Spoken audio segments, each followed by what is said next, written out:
Hi, everyone. I'm Katie with OceanCity.com, and I am so thrilled to be back.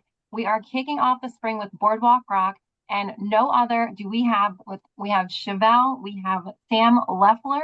How are you? I'm really, really good. I'm doing a lot of flying and playing, so I'm happy.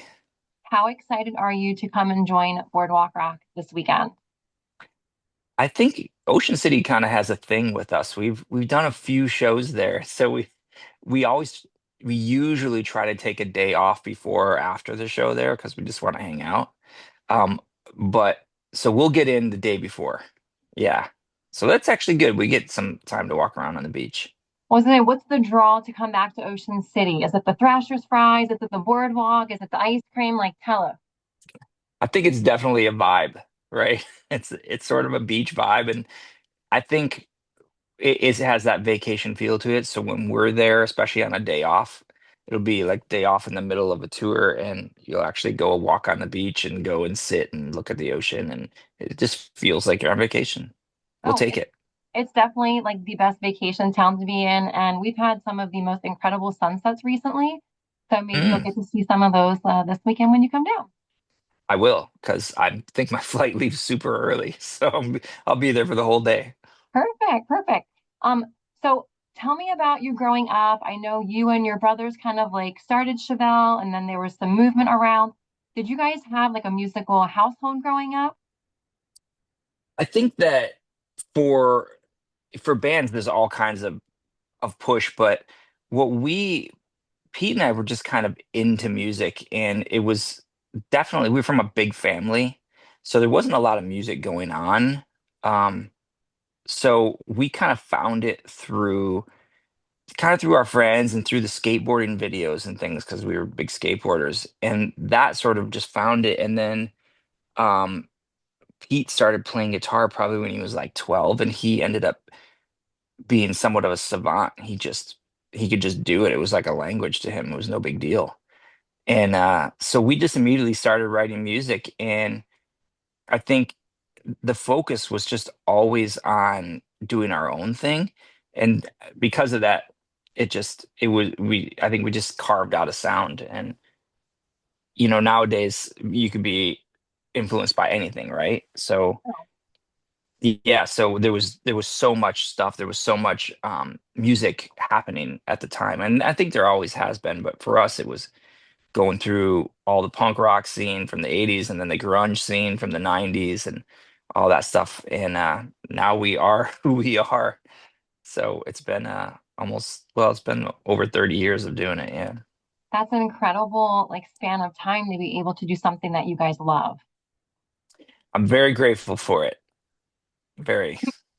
Who would you guys say is like some of the most influential bands or performers out there that really kind of like struck a chord with you guys as you were growing up and like finding your own sound?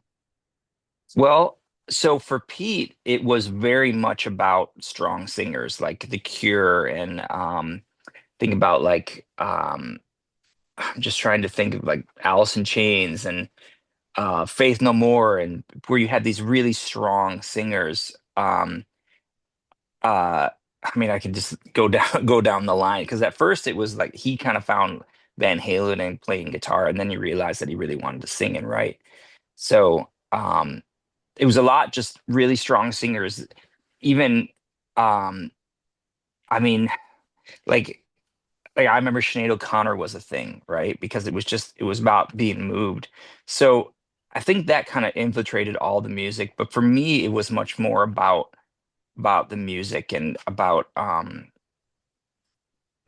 heavier rock music and then like the whole punk scene from the 80s. So it was a good mix. I think we kind of made our own sound from it. That's really creative to be able to take all of these different aspects from different, bands and Hmm. kind of like make your own sound. Um, when you guys are doing your writing process, what do you think is the hardest thing when you're writing music? We kind of like talked off camera about like writing music is super challenging. They can go at like so many different ways. What do you think the hardest Yeah. thing about writing your own music is? The hardest thing is not stopping. You have to keep going back to that same song and changing.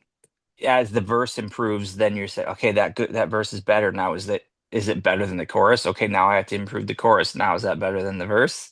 And then when it comes to lyrics, it's just keep going back to those lyrics and not settling with the first thing that you think of or the first rhyme or anything to make it special. And what we've noticed is that pretty much always songs get better every time you listen to them again and change them. They're always changing for the better. That's not 100% true, but it's mostly true. So I think the hardest part is just sticking with it. And I think we see that. I think we see when people don't stick with it, you know? Yeah, for sure. Yeah. Hmm. I was like doing some research earlier and I got on Spotify because it's some place I love to go for music. You guys have over 4.5 million listeners on Spotify, and your song has been played over 315 million times. Well, you know what they say, comparison is the thief of joy. So I'm Well, gonna go ahead and say that's great. I wasn't even comparing, just in general. Like, do you guys ever look at just the statistics of your We fans and do. how much, Yeah. popularity you guys have? And We do. It's good and bad. Yeah, I meant more our comparison. So when we see something, you'll be like, "Oh wow, that feels really good," and then you'll just start to compare yourself to your contemporaries, and then you'll meet up with somebody that's really big, and you're like, "Oh my gosh, how they're so much bigger." So you can't really do that. The downside of Spotify is that it's in real time, so if it's very, very real. But that's also the upside, and something like your top 10 streaming songs can influence your set list for live. And it, it's not really accurate for the exact moment that you're doing something, right? right, right. But it's still fun. I like it. And it's amazing that we've had that success and that people connect to those songs. So, It's I gotta mean, feel like I have nothing bad to incredible. say about it at all. Everything's good. I have a few questions from some fans that we had. One of them said, "What's the best interview question that you've ever been asked?" I don't know that I could answer that. Um, I don't know. I don't know. I mean, it's fun to talk about your hobbies and your family and all that stuff, but like I think probably the kind of the best stuff is about the music or about the industry because I think that there's other people doing what we do and they really get something from that. Mhm. So, um that's probably the most helpful. I'm not Like sure what any the best question would be. like any questions like more so industry related as opposed to like personal stuff? Um I don't know. I just drink a lot of coffee and talk. I just laughed at Another my own joke. That's not good. I know that. another person wanted to know, what will you be bringing to Boardwalk Rock? What's the vibe that you guys want to bring? Well, I think that our thing is becoming a little bit of it's becoming more and more rare where we actually play all of our music. So we write all their songs, we record all our songs, and we play all their songs live. There's no recordings, there's no tracks playing. So it's 100% us, and it's becoming more and more rare. Um, I think it used to be that way much more, especially with rock music. It was just much more done by the artist, right? And that's becoming less and less. And I don't know, it's a little less to attach to. I kind of liken it to like somebody being really into their football team or baseball team from their local city, but then you go and you meet all these people and they're like, I'm not from here. Nobody's from here. We're all Right. from all over the country or the world. And so you just kind of want to be able to relate to it on the level that that person owns those lyrics or whatever. But One last question. I know you're super busy.